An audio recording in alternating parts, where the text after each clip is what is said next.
You're watching The Political Vigilante with my very special guest, Ron Placone. Hello, Graham. What a fine night for democracy. That was just spectacular. I mean, I thought they both just crushed it. I mean, it's hard to really pick a winner. I mean, I feel like we're all winners.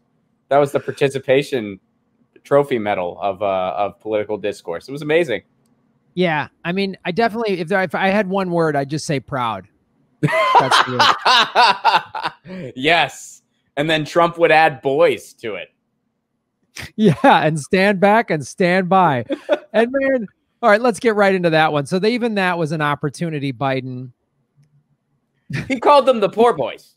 He called them the poor boys and said, stand by and stand around. Like he couldn't even nail that thing correctly. It was like just two bickering old guys. Like, remember when he told the poor boys, stand back and said, Grandpa, they're called Proud Boys. And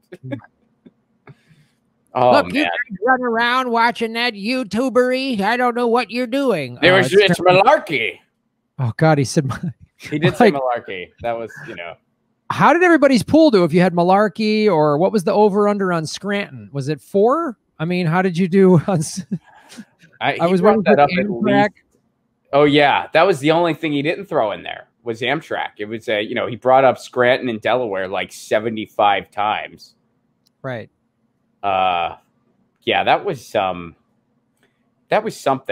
That was I mean that was something. That was really like, do you promise you're gonna frack? Do you promise you're gonna frack? Trump promises he'll frack, but I promise I will frack. You promise? Yeah, I promise. I mean, how psychotic were just those questions? Why would you do something like end the oil industry? Why would you do that? Oh. They advertise on our network. Why would you do that? Yeah. It was all they talked about was the economic impact. That was all either of them talked about. California's on fire.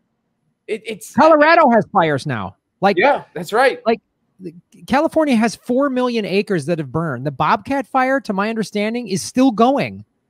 Like, this is, I mean, it's mostly contained, but it's like, it's a month ago, we were at 2 million acres burned in California. Now we're at 4 million acres. Colorado is now, because of record droughts, is now having a bunch of horrible wildfires.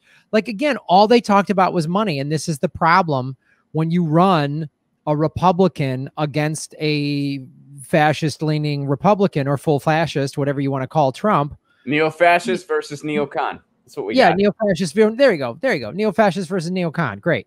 Is when Trump goes, you're going to take jobs away from Texas and Oklahoma and Pennsylvania. Like he says that, you can't, the reasonable argument, if you were an actual lefty, an actual progressive that had an actual Green New Deal, is you would go, you know what?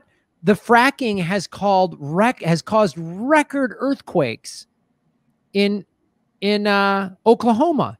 So the citizens of Oklahoma and Texas, they don't want this anymore.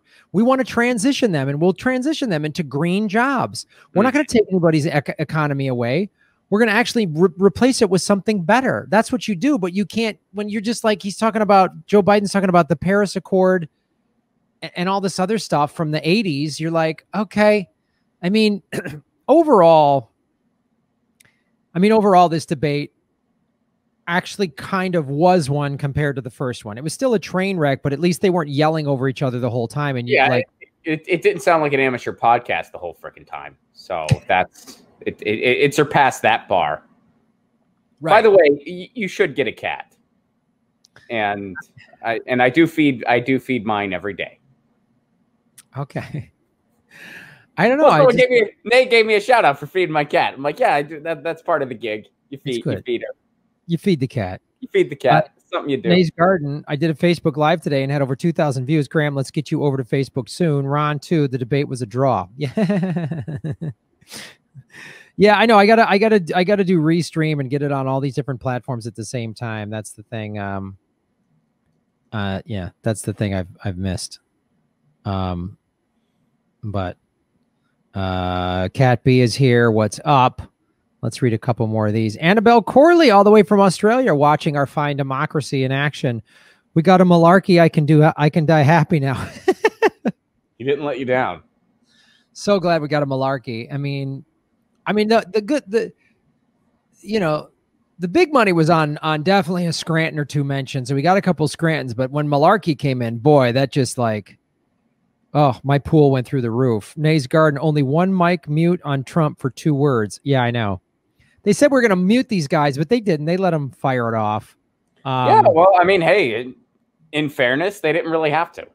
I mean, they were both pretty, fair about each other's speaking time, which was different than last time. It's sad that that's a bar that we even need to mention. But, it sounded like a debate. The substance of it was just bullshit. But it was 2 men having a debate, like grown-ups, comparatively speaking. Yeah, we got to actually hear we got to hear the finer points of these 2 Republican candidates debate in the Republican primary. Oh wait, this was the final debate of the general. My fault. Tom Carter, I like my poor boys on standby. My Elwood's Graham. My Ron's fully placoned. And my knuckles smooth. Where's my party?